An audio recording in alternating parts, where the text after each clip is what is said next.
Kondisi yang paling baik untuk beristighfar dan bertaubat adalah dianjurkan terutama setelah melakukan ibadah. Makanya setelah sholat ada lafaz astagfirullah, astagfirullah, astagfirullah minimal atau dibaca oleh Nabi SAW 3 kali dengan lafaz itu astagfirullah, astagfirullah, astagfirullah. Juga selepas melakukan ibadah haji, sebagaimana Allah berfirman dalam surah Al-Baqarah 199, A'udzu billahi minasyaitonir rajim, tsumma afidu min haitsu afada an-nas wastaghfirullah innallaha ghafurur rahim, innallaha ghafurur rahim. Kemudian bertolaklah kamu dari tempat bertolaknya orang-orang, yaitu padang Arafah, dan memohon ampunlah kepada Allah. Sesungguhnya Allah Maha Pengampun lagi Maha Penyayang. Juga yang kedua, istighfar di akhir malam, dan ini sangat dianjurkan. Kalau seseorang bangun tengah malam, maka memperbanyak istighfar. Allah menyebutkan di dalam Al-Imran, surah Al-Imran ayat 17. Jadi walaupun tidak sholat malam ibadah tersendiri. Tapi kalau dia tengah malam, apalagi menjelang subuh, kemudian dia banyak istighfar, ini waktu yang paling tepat dimaafkan oleh Allah SWT. Allah berfirman, Al-Imran 17, A'udzu billahi minasyaitonir rajim, as-sabirina was-sadiqina wal-qanitina wal-munfikina wal-mustaghfirina bil ashar. Orang-orang yang banyak bersabar, yang jujur, yang selalu taat, dan yang menafkahkan hartanya di jalan Allah, dan yang memohon ampun di waktu sahur atau akhir malam. Subhanallah, saya berapa kali membaca ayat ini belum sempat engah tentang masalah makna ashar. Saya berpikir orang beristighfar di waktu kapan saja gitu.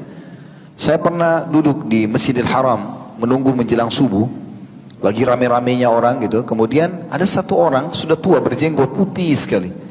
Saya melihat orang ini dari jauh, dia jalan, dia lagi ngomong, tapi saya tidak dengar apa yang dia ucapkan dari keramaian orang-orang. Setiap orang seperti ini dilewatin sama dia, dia ngomong, dia lewat lagi, dia ngomong lagi, sepanjang jalan Masjidil Haram itu, sampai dia lewat di depan saf kami.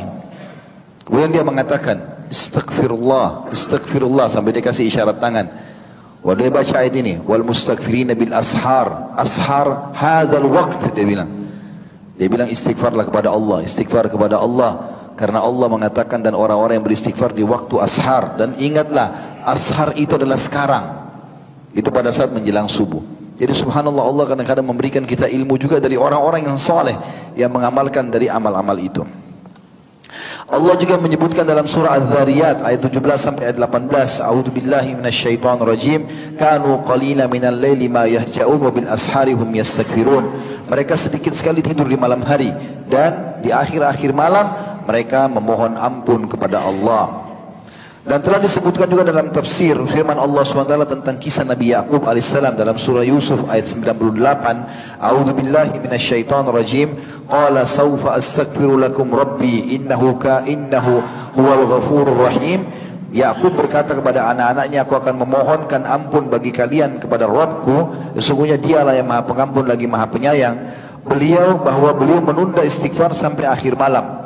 Yang menjadi sebab keutamaan waktu itu adalah bahwa Allah SWT mengabulkan doa pada waktu tersebut, memberikan orang yang meminta dan mengampuni orang-orang yang memohon ampun.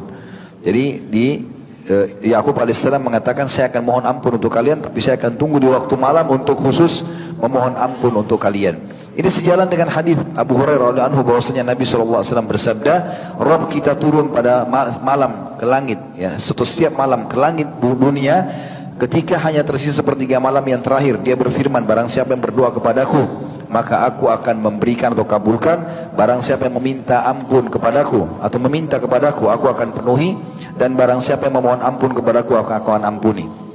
Dari hadis Khalid bin Ma'dan juga Allah SWT berfirman dalam hadis qudsi, inna habba ibadi ilayya al-mutahabbuna bihubbi al-muta'allaku qulubuhum bil masajid wal mustaghfirina bil ashar. Kita tutup dengan poin ini, salat Isya dulu insyaallah. Artinya hadis ini adalah, sesungguhnya hambaku, kata Allah SWT, yang paling aku cintai adalah yang saling mencintai dengan cintaku. Maksudnya orang mukmin mencintai mukmin yang lain karena ibadahnya. Kita mencintai, oh karena ini orang soleh, kita cintai dia, kita bantu dia, kita berikan apa saja. Pokoknya kita berbaik sama dia karena kita tahu dia orang dekat sama Allah.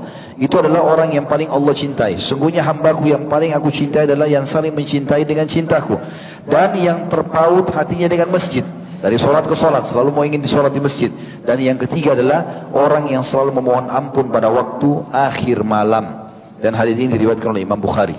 Jadi insyaallah kita lanjutkan nanti setelah salat Isya dengan sisa materi kita. Subhanakallahumma bihamdika asyhadu an la ilaha illa anta astaghfiruka wa atubu ilaik. Wassalamualaikum warahmatullahi wabarakatuh. Kita sudah menyebutkan tadi dua waktu dan kondisi yang paling tepat beristighfar, yaitu setelah melakukan ibadah secara umum, kemudian istighfar di akhir malam, dan yang ketiga adalah beristighfar pada saat penutupan majlis, baik itu majlis ilmu atau apa saja. Kata para ulama yang dimaksud dengan majlis adalah setiap kali orang duduk, baik dia sendirian ataupun ada orang lain bersamanya. Sesuai dengan sabda Nabi SAW, bahwasanya beliau, kata Aisyah radhiyallahu anha, tidak pernah berdiri bangkit dari majlis kecuali membaca Subhanakallahumma wa rabbi wa bihamdik la ilaha illa anta astaghfiruka rabbi wa atubu ilaik. Subhanakallahumma rabbi wa bihamdik la ilaha illa anta astaghfiruka rabbi wa atubu ilaik. Maha suci Engkau ya Allah, ya Rabb, aku memujimu, tidak ada Tuhan yang berhak disembah kecuali Engkau. Aku memohon ampun kepadamu ya Rabbi, dan aku bertaubat kepadamu. Lalu aku bertanya, kata Aisyah, wahai Rasulullah, betapa seringnya Anda membaca doa ini apabila akan bangkit? Jadi walaupun Nabi duduk sendiri, membaca ini juga, apalagi kalau sedang ramai-ramai, termasuk majlis ilmu. Maka beliau menjawab, la yakuluhunna min ahadin hina yakumu min majlisihi illa ghufira lahu ma kana minhu fi dzadzal majlis. Tidaklah seseorang mengucapkan ketika bangkit dari majlisnya kecuali diampuni semua dosa-dosanya yang ada dalam majlis tersebut. Kata ulama, maksud dalamnya adalah apa yang dia lihat, apa yang dia dengar, apa yang dia ucapkan, apa yang didiskusikan, apa yang difikirkan, apa yang diprogramkan, semuanya masuk dalamnya, akan dimaafkan oleh Allah Subhanahu wa taala tentunya kalau dia membaca ini. Sebagian ulama mengatakan dengan memohon ini pada saat bubar dari majlis, berarti sama saja seseorang memohon agar diampuni dosanya yang sudah dilakukan pada saat majlis itu, dan dosa yang akan dia lakukan kalau dia programkan. Kalau dia baca ini, bukan mustahil Allah Subhanahu wa taala akan membatalkan niat buruknya kalau dia niat buruk. Kapan dia duduk dalam sebuah majlis dia niat buruk, maka Allah akan batalkan niat buruknya itu dengan membaca kafaratul majlis ini. Kemudian keadaan yang keempat, memohon ampunan bagi orang yang sudah meninggal. Tadi kalau memohon ampun buat diri sendiri, ya. Kalau orang meninggal pun boleh dimohonkan ampun. Nabi SAW ketika selesai mengubur jenazah selalu mengucapkan istaghfiru li akhikum wasalu lahu bitathbit fa innahu al-ana yus'al. Mohonlah atau mintalah ampun kepada atau bagi saudara kalian ini, dan mintakanlah keteguhan agar lisannya bisa menjawab para malaikat, dan juga karena dia sekarang akan ditanya.